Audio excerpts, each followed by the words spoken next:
Let me guess. At some point you decided enough was enough. You were going to get lean, lose the gut, and finally get your body back. So you did what everyone does. You downloaded a new fitness app, stocked up on protein powder and overpriced supplements, set your alarm for 5 a.m., and went all in. And it worked for about 2 weeks. Then life happened. The motivation disappeared, the routine collapsed, and you were right back where you started, maybe feeling worse than before. Here's what no one in the fitness industry wants to admit. Fat loss isn't a product. It's not an experience. It's a biological process. And biology doesn't care how excited you are. It cares about consistency.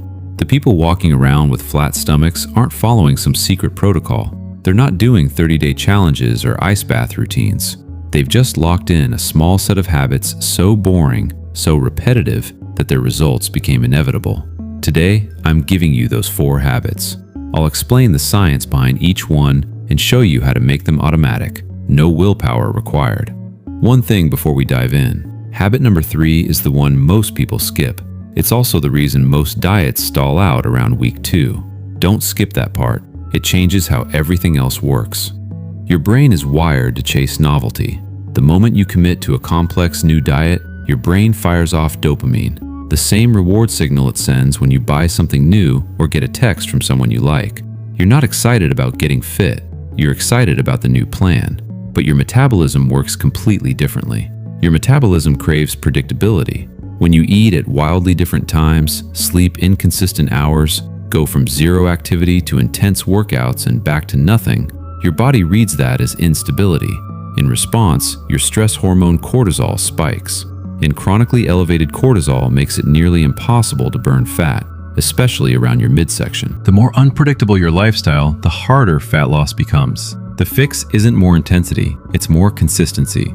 Make your environment boring and predictable, and your body stops defending its fat stores. Here's how you do that. The first habit is the copy-paste breakfast. Most Americans let their mornings run them. They skip breakfast because they're rushing. By mid-morning, they're starving, so they grab whatever's close. A muffin, a drive-through sandwich, a handful of cereal. The next morning, they fast. The morning after that, something completely different again. That's metabolic chaos, and it sets you up to lose the food battle for the rest of the day. The fix is simple. Eat the exact same high-protein breakfast every single morning. Doesn't have to be fancy. 4 eggs with spinach, Greek yogurt with berries, a quality protein shake. Hit 30 to 40 grams of protein. Pick a version you can live with and repeat it every day without thinking. Here's why it works. Protein first thing in the morning suppresses ghrelin, the hormone responsible for hunger, for several hours. You're not relying on willpower to avoid bad choices at 3 p.m. You've already made the decision at 7 a.m. before the day had a chance to derail you. Willpower is finite. It depletes throughout the day. Automating breakfast means you've eliminated your most important nutritional decision before you even leave the house. People who eat a consistent high-protein breakfast don't stand in front of the pantry at 10 p.m. hunting for snacks. The morning meal controls the hunger curve for the entire day. The second habit sounds almost too simple. After your biggest meal of the day, lunch or dinner, don't sit down. Get up and walk for 10 minutes. That's it. No gym, no gear, no sweat. The fitness industry tells you that burning fat requires suffering. An hour on the treadmill, high-intensity intervals until you can barely breathe. Here's the problem with that approach.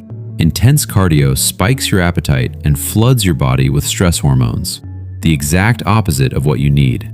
When you eat a large meal, your blood sugar rises. Your body releases insulin to manage it. While insulin is elevated, fat burning is essentially paused.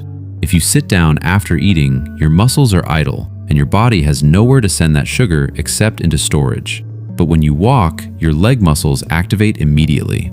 They pull sugar out of the bloodstream for fuel. Your insulin response drops faster. Your body returns to a fat-burning state in a fraction of the time it otherwise would. 10 minutes, after lunch or dinner, every single day. The cumulative impact over 30, 60, 90 days is significant, and it costs you almost nothing. Now, habit number 3. And this is the one most people skip because it doesn't feel like enough. When most people want to lose belly fat, they jump straight to the hardest cardio they can find. Sprints, boot camps, intense group classes. And for the first week or two, they feel great about it. Then their appetite goes through the roof. Their joints ache, they're exhausted. They skip a day, then two, then the whole thing falls apart. Here's what the research actually shows. Walking burns a higher percentage of calories directly from stored fat than high-intensity cardio does. Walking doesn't cross the threshold that triggers extreme hunger or nervous system burnout. It's sustainable in a way that intense training simply isn't for most people. The strategy is to set a daily step floor, not a step goal. There's a difference. A goal is something you try to hit on good days. A floor is a daily non-negotiable, the absolute minimum that happens no matter what. Set yours at 8,000 to 10,000 steps per day. You won't be drenched in sweat. You won't feel like an athlete. But a 45-minute walk while listening to a podcast or a phone call burns calories directly from fat stores, without the hunger spike that cancels out everything you just did. Do it every day. The results are slow, steady, and real. The fourth habit sounds like it has nothing to do with fat loss. It controls everything. Your body runs on a circadian rhythm, a 24-hour internal clock that regulates your hormones, your metabolism, your hunger signals, and your energy levels. When your sleep schedule is all over the place, early on weeknights, late on weekends, inconsistent wake times, your body experiences something close to mild chronic jet lag. That disruption crashes leptin, the hormone that tells your brain you're full. At the same time, it spikes ghrelin, the hormone that makes you hungry. When you're running on 5 or 6 hours of broken, inconsistent sleep, you're not just tired, you're biochemically wired to overeat and store fat. You cannot out-discipline a broken hormonal environment. The fix is to pick a bedtime, say 10:30 p.m. Be in bed, lights off, at that time, 7 days a week. Set a consistent wake time and hold it on weekends too. When your sleep rhythm stabilizes, your hunger hormones normalize, your cortisol levels drop. Your body stops holding on to fat as a stress response because it finally trusts that the environment is safe and predictable. Automate your sleep schedule and you automate your fat loss. Now, here's the part nobody talks about, and it's the reason smart people still fail with all of this. Most people who learn these habits stick with them for 2 or 3 weeks and then quit, not because the habits don't work, because they stop feeling exciting. The fitness industry spent years training you to expect novelty. You were told you need to confuse your muscles, switch your diet every few weeks, constantly rotate your workouts. That's not physiology. That's marketing designed to keep you buying new things. Your body doesn't need to be confused. It needs to be commanded. Week 3 is a grind. The scale might be moving. Your clothes might fit slightly different, but there's no dramatic transformation to post about, no exciting new protocol to follow. Just the same breakfast, the same walk, the same steps, the same bedtime. That's exactly when the work is actually happening. Boring is the filter. It separates the people looking for entertainment from the people who actually want results. When the routine feels repetitive and unsexy, that's not a sign something is wrong.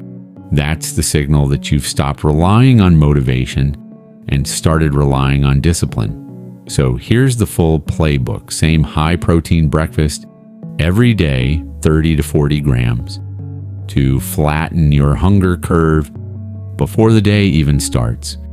10-minute walk after your heaviest meal every single day to pull blood sugar into your muscles before insulin stores it as fat.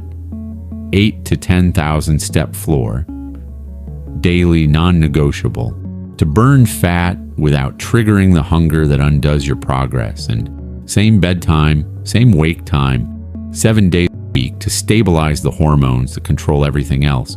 No supplements, no extreme programs, no screaming trainers, just 4 boring habits done undeniable.